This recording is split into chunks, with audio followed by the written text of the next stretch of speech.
याद राख्नुहोस्, कमजोरी भेटायो भने सिद्ध्याइदिन्छ शत्रु।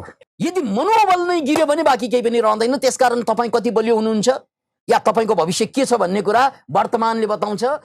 द्रोणाचार्य असमञ्जस्यमा पर्छ, किनकि अश्वत्थामालाई त कसैले मार्नै सक्दैन।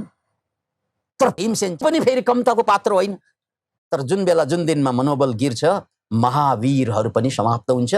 द्रोणाचार्यको सम्पूर्ण बल विद्या ध्वस्त हुन्छ, समाप्त।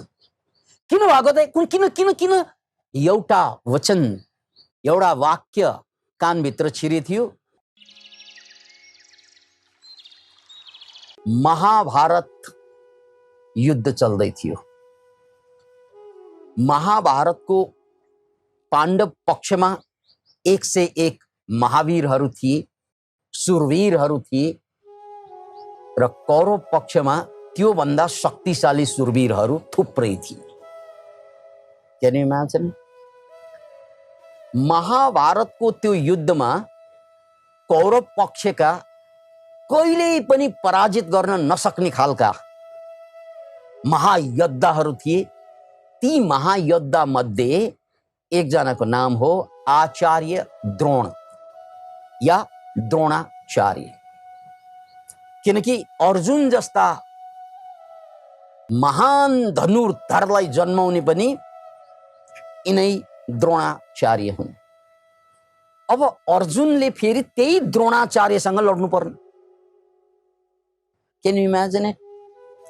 त्यसकारण महाभारत युद्धमा लगभग पाण्डवहरूको हार निश्चित थियो। किनभने भीष्म पितामह इच्छा नगरिकन मर्दै मर्दैन, त्यो पनि पाण्डवको पक्षमा छैन। Kripacharya, can you imagine it? महावीर कर्ण 101। त्यसकारण महाभारतको युद्ध बडो जटिल अवस्थामा थियो। अब सबै बुझ्ने को त भगवान कृष्ण। त्यसकारण यो करुणाको महासागर, करुणाको कारणले दोष पनि आफ्नो टाउकोमा लिन सक्ने ताकत भएको गुणातीत एउटै पात्र भगवान कृष्ण। सिधा औँलाबाट घिउ निस्कँदैन हौ। त्यसैले एक दिन गएर कृष्णले करुणावश, महाकरुणावश युधिष्ठिरलाई भनेछन्, युधिष्ठिर, धर्मराज, एउटा गडबडी चाहिँ नगरिकन यो युद्ध जितिँदैन। कस्तो गडबडी प्रभु? द्रोणाचार्यलाई नहराइकन युद्ध समाप्त हुनै सक्दैन। किनकि भीष्म पछि पालो द्रोणाचार्यको थियो। यिनलाई नहटाइकन युद्ध जित्न सकिँदैन। त्यसकारण द्रोणाचार्यलाई हटाउन हामीले प्रयास गर्नुपर्छ, तर सीधा सीधा बाटोबाट द्रोणाचार्य सिद्धिँदैन। यो त त्रिकालदर्शी भगवान कृष्णलाई थाहा। अब धर्मराजलाई धर्म सङ्कट, नामै धर्मराज, कहिल्यै झुटो नबोलेको। म त झुटो बोल्न सक्दैन प्रभु। युधिष्ठिर, झुटो बोल्नु पर्दैन। तिमीले अलिकति सत्यलाई अलिकति बङ्ग्याउन मात्रै पर्ने हो। कस्तो बङ्ग्याउने प्रभु? अश्वत्थामा भन्ने द्रोणको पुत्र, एक्लो पुत्र। अतः त्यो द्रोणको मोह अश्वत्थामा माथि अनन्त मोह छ। उनको कमजोरी त्यही हो, उनको कमजोरी त्यही हो। याद राख्नुहोस्, कमजोरी भेटायो भने सिद्ध्याइदिन्छ शत्रु। अतः कमजोरी यही हो उनको। त्यसकारण अश्वत्थामालाई मार्नुपर्छ अनि द्रोणलाई मार्न सकिन्छ। अस्वस्थतामालाई मार्न सकिँदैन, किनकि त्यो अष्ट चिरञ्जीवीमा पर्छ। त्यसकारण कसैको हतियारबाट मर्दैन क्या। अर्को सङ्कट तर अस्वस्थतामा मर्यो भन्ने समाचार कम्तीमा द्रोणको कानभित्र छिर्नुपर्छ। यसलाई छिराउन सक्यो भने अनि युद्ध हामी जित्छौँ। कसरी छिराउने त भने म भीमसेनलाई अस्वस्थामा नामक हात्तीलाई मार्नु भनिदिन्छु। भीमसेनले अस्वस्थामा हात्तीलाई मार्नेछन्। त्यसपछि अब धर्मराज हजुरले अस्वस्थामा मर्यो, अस्वस्थामा मर्यो, अस्वस्थामा मर्यो भनेर चिच्याउनु पर्ने। द्रोणले सोध्न आउँछन्, आउँदाखेरि अस्वस्थामा मरेको हो भन्नुपर्छ। यो झुटो त होइन, किनकि अस्वस्थामा हात्ती त मरेको हो। हात्ती त मारिएकै हो। धर्मराजलाई धर्म सङ्कट। तर त्यहाँनिर अलिकति मध्यम मार्गमा आउन खोज्छन् धर्मराज, किनकि युद्धमा त जित्नु पर्यो। युद्धमा आएपछि जसरी पनि जित्नुपर्छ। साँच्चै भीमसेनले अस्वस्थामा नामक हात्तीलाई मार्छन् र त्यसपछि मैले अस्वस्थामालाई मारेँ भनेर भीमसेन चिच्याउँछ। मारेको हात्ती हो, तर त्यहाँ हात्ती भन्नु भएन नि त। मैले अस्वस्थामालाई मारेँ, भीमसेन चिच्याउँछन्। अनि खबर महाभारतभरि फैलिन्छ। युद्धमा, युद्ध मैदानमा खबर फैलिन्छ। अनि यो खबर द्रोणाचार्यको कानमा पर्छ। द्रोणाचार्य असमञ्जस्यमा पर्छ, किनकि अस्वस्थामालाई त कसैले मार्नै सक्दैन। तर भीमसेन पनि फेरि कमताको पात्र होइन। त्यसकारण यो कुरा मैले युधिष्ठिरको मुखबाट सुन्नुपर्छ। युधिष्ठिरको मुखबाट कहिल्यै झुटो निस्कँदैन। अनि युधिष्ठिरलाई आएर सोधे, युधिष्ठिर के साँच्चै मेरो पुत्र अस्वस्थामा मारिएको हो? त्यही बेला अस्वस्थामाको बारेमा बडो कपटपूर्ण वचन निस्कन्छ युधिष्ठिरको मुखबाट। अस्वस्थामा हतो, यानी अस्वस्थामा मारियो। अनि त्यसपछि नरो वा कुञ्जरो वा, मान्छे हो कि हात्ती हो त्यो थाहा भएन, तर अस्वस्थामा पक्कै मारिएको। अस्वस्थामा हतो नरो वा कुञ्जरो वा। अब त्यहाँ कृष्ण अगाडि हुनुहुन्थ्यो, कमताको होइन। अस्वस्थामा हतो भन्नासाथ भनिरहँदा त्यहाँ कुनै आवाज निकालिएन, कुनै ध्वनि निकालिएन। तर नरो वा कुञ्जरो वा भन्ने पछिल्लो वाक्यांश, त्यसमा भने सबैले शङ्ख बजाए, पापु पापु पापु। द्रोणाचार्यले पछिल्लो वाक्य सुन्नै सके। अब युधिष्ठिरले भनिसकेपछि कुरा सक्यो। किनकि युधिष्ठिर धर्मराज, यति भरोसा। अनि कहानीको टर्निङ पोइन्टलाई हेर्नुस्। त्यसपछि यो महावीर महाबली, जसलाई कसैले हराउन सक्दैन, त्यस्तो शक्तिशाली धनुर्धर महागुरु द्रोणाचार्यको सम्पूर्ण बल विद्या ध्वस्त हुन्छ, समाप्त। किन भएको त? किन किन किन एउटा वचन, एउटा वाक्य कानभित्र छिरे थियो, जुन वाक्यले उनको मनोबललाई गिराइदियो। याद राख्नुहोस्, दुनियाँको सबभन्दा ठुलो ताकत के हो भनेर कसैले सोध्यो भने भनिदिनुहोस्, मनोबल। यो मनोबल हार्यो भने सबै कुरा हारिन्छ। मनोबल बाँकी रह्यो भने आज दुःख भए पनि, आज पीडा भए पनि, आज सङ्कट भए पनि, आज रोग भए पनि, भोलि सुन्दर बिहानी आउँदैछ।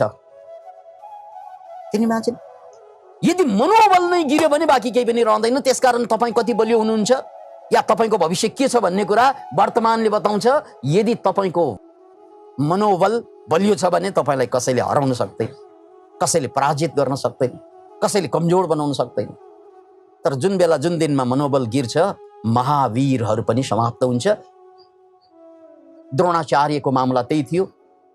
जब छोरो मरेको शोकमा डुबिन्, त्यसपछि उनलाई मार्थे। त्यति कमजोर मान्छे थिएन, महाबली थिए। तर मनोबल गिरिसकेपछि बाँच्ने रहर मेटिँदो रहेछ। त्यसपछि जो कोहीले पनि मार्दिन सक्छ तपाईँ। त्यसपछि धृष्टद्युम्न ल्याएर तलवारले हान्दे। त्यही के नि इमेजिन। यो कथाको सन्देश के हो त भने, पहिलो सन्देश बुझ्नुस् कि जुन दिनमा तपाईको मनमा नकारात्मक विचारले बास पाउँछ, जुन दिनमा तपाईको मनमा शोकको विचार, पीडाको विचार, दर्दको विचार, दुःख दौर मनस्य आउँछ, त्यो दिनदेखि तपाईको सारा जिन्दगी भर लगाएको बल, धन बल, पद बल या चाहिँ परिवार बल, यो सबै बलले काम दिँदैन। सक्यो कुरा, सबै कुरा अगाडि हुँदा हुँदै, छोरा छोरी, दाइ भाइ, आमा बाबु, धन पद प्रतिष्ठा सबै हुँदा हुँदै पनि तपाईँ भित्रबाट खोक्रो हुँदै जानुहुनेछ। अनि जो कोहीले तपाईँलाई सिद्ध्याउन सक्छ। त्यसकारण पतञ्जलिले यहाँ हामीलाई बार बार सुझाउनु भएको अद्भुत कुरा के थियो त भने, अद्भुत कुरा के थियो त भने, हे मुक्तिका यात्रीहरू हो, हे अध्यात्मका यात्रीहरू हो, हे अन्तरयात्रीहरू हो, यदि तिमीहरूले समाधि घटाउनु छ, मुक्तिसम्म जानु छ भने एउटा चिजलाई रोक्नु। त्यो के त? मनोबल गिराउन नदिनु। किनकि जुन बेला, जुन दिनमा, जुन अवस्थामा मनोबल गिर्छ, तिम्रा सारा साधना, ध्यान, योग कमजोर भइदिन्छ। त्यसले काम गरे जस्तो मात्रै गर्छ, काम गर्दैन। त्यसकारण मान्छे 20 वर्षदेखि 30 वर्ष 40 वर्षदेखि साधना गरेर पनि समाधि घटिरहेका हुँदैनन्, मुक्त भइरहेका हुँदैनन्, आफूभित्रको गुरु जागेको हुँदैन, आफूभित्रको ईश्वर चिनेको हुँदैन। किन भन्नाले ऊ साधना गरुन्जेल सबै कुराबाट मुक्त भएर आनन्दित हुन्छ। क्रियायोग गरुन्जेल, अब क्रियायोगबाट बाहिर आउन साथ उनको मनोबल गिराउने थुप्रै मान्छेहरू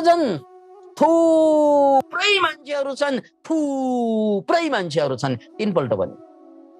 किनकि महाबली द्रोणाचार्यको मनोबल गिराउने कोही थिएन, धर्मराज युधिष्ठिर थियो। Can you imagine it? त्यसकारण तपाईको मनोबल गिराउने मान्छे पनि चान्चुन मान्छेले गिराउनै सक्दैन। तपाईले सबभन्दा बढी भरोसा गर्ने मान्छेले गिराइदिन्छ। त्यो श्रीमान हुन सक्छ, त्यो श्रीमती हुन सक्छ, तपाईले सबभन्दा भरोसा गर्ने तपाईको गुरुवर हुन सक्छ, तपाईको गुरुदेव हुन सक्छ। Can you imagine it? किनकि अरूमाथि त हामीले त्यसरी भरोसा गर्दैनौँ,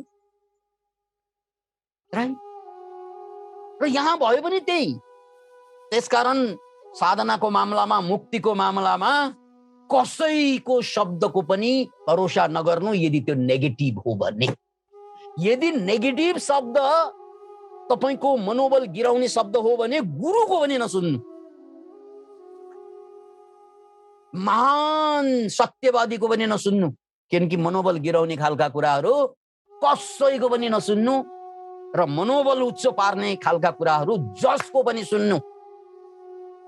तर मान्छेले के गर्छन्? मनोबल गिराउने कुरा भए पनि उनले मान्ने मान्छेले भन्यो भने त्यो हो बा भन्छ। मनोबल उठाउने मान्छेहरू चारैतिर भए पनि यो हाम्रो गुरु होइन, यो हाम्रो पार्टीको मान्छे होइन, यो हाम्रो मान्छे होइन। यार हाम्रो माने के? राम्रो जति हाम्रो। यही कुरा वेदमा कसरी आएको छ कि राम्रो जति हाम्रो। आ नो भद्रा कृत वो यन्तु विश्वत। के राम्रो कुरा चारैतिरबाट वर्ष्युन्। याद राख्नुहोस् यो कुरा। त्यसकारण राम्रो कुरा जहाँबाट आए पनि टिप्नु। नकारात्मक कुरा तपाईले सबभन्दा मान्ने मान्छेबाट आए पनि रोक्नु त्यसलाई, नत्र भने द्रोणाचार्यको हत्या जस्तै हाम्रो पनि हत्या भइरहेको हुन्छ प्रकार। किन नाच्छन्? त्यसकारण तपाईको साथी, जीवनभरको साथी भनेको राम्रो कुरा, पोजिटिभ कुरा, जहाँबाट आओस्, जताबाट आओस्, अनि नराम्रो कुरा जताबाट आओस् त्यो शत्रु। त्यसैले पतञ्जलिको यो सूत्र अद्भुत सूत्र छ, अद्भुत सूत्र छ, अद्भुत। याद राख्नुहोस् यस कुरालाई। यदि तपाईं हामी साधकहरू, साधिकाहरू र जीवनलाई रूपान्तरण गर्न चाहने मान्छेहरू, उनीहरूले एउटा चीजलाई रोक्नुपर्छ है, एउटा चीजलाई रोक्नुपर्छ। त्यो चीज के त? मनोबल गिराउने कुरा। त्यसलाई रोक्न सकेन भने बिस्तार बिस्तारै हाम्रो हालत पनि द्रोणाचार्य जस्तै, बलियो मान्छे तर कमजोर हुँदै जान्छ, अलि सिद्धिन्छ। यदि साधकले अक्रिय योग बुझेन भने उनले 24 घण्टा बाहिरबाट आउने र मनभित्र जन्मिने यस्ता मनोबल गिराउने कुरालाई रोक्नै सक्दैन। यो कुरालाई रोक्न नसकेसम्म हामी सिद्धिन्छौँ। त्यसकारण 4 मिनेट भित्र फर्कनु पर्छ नेगेटिभ कुराबाट, 4 मिनेट भित्र। अब 4 मिनेट भित्र कसरी फर्कने भन्ने सवालमा पतञ्जलिले 7 वटा सूत्र छोडिदिनु भएको छ। त्यो एकछिनपछि हामी व्याख्या गरौँला। अहिलेलाई यो द्रोणाचार्य सिन्ड्रोमलाई बुझ्नुस्। मनोबल गिर्यो भने महाबली पनि हार्छन् युद्धमा।